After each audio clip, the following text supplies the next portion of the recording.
And I'm delighted to be joined by Patrick Bourke in part 3 of our digital series, Road to Recovery.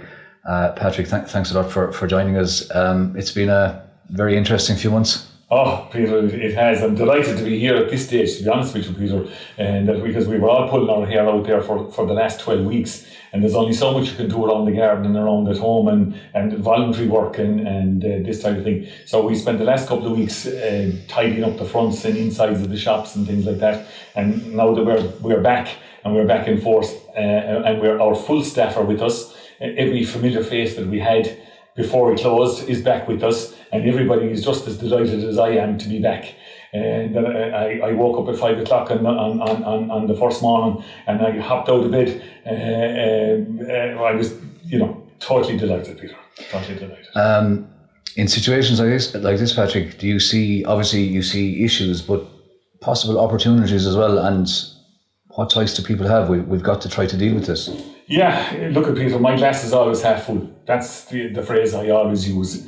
And I've been through this before. This is the fourth recession that I've seen since I left school in the early 70s. And that you have to try hard. You have to think outside the box. You definitely have to put your thinking hat on. That's the one big thing that I notice about it. And I know in our business, we'll say the emphasis will have changed a little bit from where we were very, very formal in our, when I say formal in our sales, we sold a lot of suits. We sold them for occasions. Religion is a big thing in Ireland. If births, marriages and deaths went out of the country, we wouldn't be doing half the business we're doing. But now that all that has calmed down, weddings are put off until next year and the year after. Christenings are still on the go, but communions, confirmations, they're all put out until later in the year. We had to, and we are thinking differently than we were before. Our casual offering, we are expanding that and expanding the floor area for that. And that it's not alone that, Peter, but it's even thinking outside the box on the marketing side of it, with the social media being one aspect of it, advertising being another side of it, and even road signage. So we are definitely thinking differently than before we closed. The word pivot has become a very popular word in the last couple of months. Yeah, pivoting business. Yeah, that's it, exactly. It's, as you used the sport analogy when we were chatting earlier on, if you can pivot out of the tackle, you have open ground ahead of you, and it's the same. It's the same with this. We are definitely, certain parts of our trade, we've definitely pivoted on. There's no doubt about that. And even in our approach to business, we're marketing ourselves much differently now. We're doing virtual appointments, and that we're doing them on WhatsApp, we're doing them on Zoom. We're letting a lot of our customers do an awful lot of their research by not being in the shop, actually, so that when they do come into the shop, there's little or no time wasted. That's one of the things that we have found that has helped in that line, Peter. And we are obviously linking up with other businesses. There's a couple of things that are in the development stages at the moment. Now, we were caught badly there during the closure, because even though we're very focused on social media and all that, but we are only capable of selling gift vouchers online. Big disadvantage. We've already started to correct that process, and please God, in the autumn that we'll have a fully functioning website, which we expect will be as good as opening another door. Do you expect a change in customer behaviour, Patrick, in terms of, will it take time for people to rediscover their confidence in terms of leaving the house and interacting socially and going into shops and spending money, which is what obviously all business people wanted to do? Exactly. Well, until occasions become more frequent, the spend won't come up that much. But yes, there will be a bit of pent-up demand at the start, and we're lucky enough with Father's Day coming up in 2 weeks' time, so that should give our business that little initial boost, probably with a bit of a lull then later on in August and into September, when as kids go back to school and things like that. But come back to another angle from that.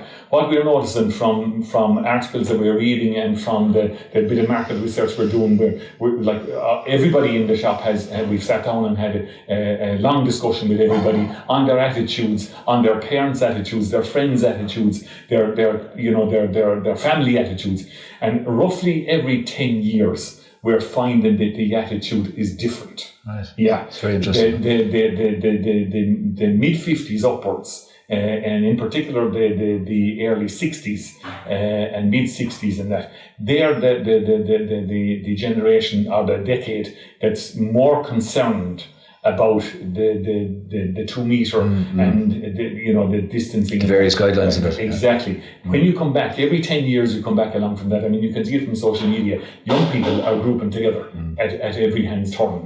They are not afraid of the virus. They for a couple of different reasons. They're much healthier, obviously, and maybe still want the company of their friends and family. And what they're an age bracket, we say the late teens, the 20s and the 30s, they're probably the ones that we will find will come back first to us. And after that, then you're really moving up along the line, So the initial phase, I would say, for us will be the younger people coming back in then and then moving up as it goes on from there, But the older people, the more mature, we'll use the word mature rather than older, but they're the ones that will have more homework done before they come into the business, and will only want to stay for as long as they need to stay, and the dwell time won't be as much. We have a Zoom call there every Wednesday with about 20 different retailers, and they're from all different sections, and the garden centres and people like that who are open first. They're the ones that are telling us that the dwell time is down, but the spend is up. Do you find that businesses mightn't be operating in exactly the same sphere, but might still pick up ideas from each other? So you might pick up something from somebody in hardware, for example. That's partly the idea of the Zoom call, Peter.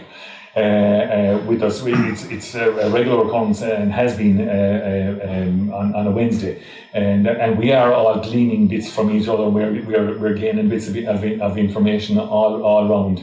We'll say that the garden centre's already been open. They've guided us to the fact that it's roughly an 80-20 people, 80% without masks, 20% with masks. And our attitude to that will be, if somebody comes in with a mask, we will ask them, would they like us to serve them with the mask on? But we won't be insisting on staff wearing masks from the start. But if somebody wants us to, of course we'll do it. And that, so we've found a good bit of that. Obviously, Aileen actually came up with the phrase here that your customer will marshal you. That the rules and regulations have to be right, have to be by the board, and you have to be well equipped with all the sanitisation and everything, the signage and everything like that goes with it. Because it could turn out a bit like TripAdvisor. Everybody uses TripAdvisor for referrals for restaurants or hotels or whatever else, and it could end up being the same with a shop. If you do the thing right, you won't get a clap in the back, but if you do it wrong, you'll get a lot of bad publicity. Just finally, Patrick, it's very difficult to think too far ahead, but where do you envisage both your own business and the country being maybe in 4 to 6 months' time? I would expect that within 4 to 6 months we'll be finding our feet still, Peter. I don't think that we will see any sort of a stability hitting into the economy until Christmas time. And onwards from that day. Everything has changed so much from the working at home. Look at the amount of people that are working from home now. That in itself was a seismic change in a household. To have your kids around you while you're trying to do a bit of work is not easy sometimes. It's great for others, and that some people have to mind the older part of their family as well. So things like that. They're going back to school, getting into a routine. The fact of having to get up at an earlier time in the morning and get out and get on with it. We'll have a lot to do. So we have a lot of settling down to do. Now, I do see light at the end of the tunnel, all right, Peter. Like, you know, I mean, anyone that's as long a business as I am has seen up to 4 recessions. We've come out of every one of them. Now we've come out the better end of every one of them so far, and I'm sure that we will with this one as well. It'll take a little bit more time, and it will also take a little bit of more, not alone national confidence, but international confidence, and that so because we are lagging behind a lot of the other countries because they were stages ahead of us. In coming into it and then obviously coming out of it as well. Do you feel that we're a bit conservative in terms of the way we're coming out of it in terms of the government guidelines? I mean, that has been thrown at the government by a lot of people. It has, and a lot of business people the same way. You know, I look at you could err on either side of that one. I definitely could think could imagine that we need to set up some more of maybe the smaller businesses or smaller niche angles of the lockdown. You know, the special needs children's schools, the creches, even the cool camps, all that sort of thing. They could possibly be eased that little bit better because kids now, it's widely accepted that kids aren't carriers. You know, so that angle of it could open up a little bit sooner. You know, but you know, the way I look at it is I always have the idea that it's like driving a car. Going through life is like driving a car. You have a big front windscreen, a small rear of your mirror. You spend most of your time looking out the front and not as much time looking out the back. It's a great analogy and a great way to finish the conversation. Patrick Bourke, thanks very much and the very best of luck. Thank you very much, Peter. Good to talk to you. Thank you.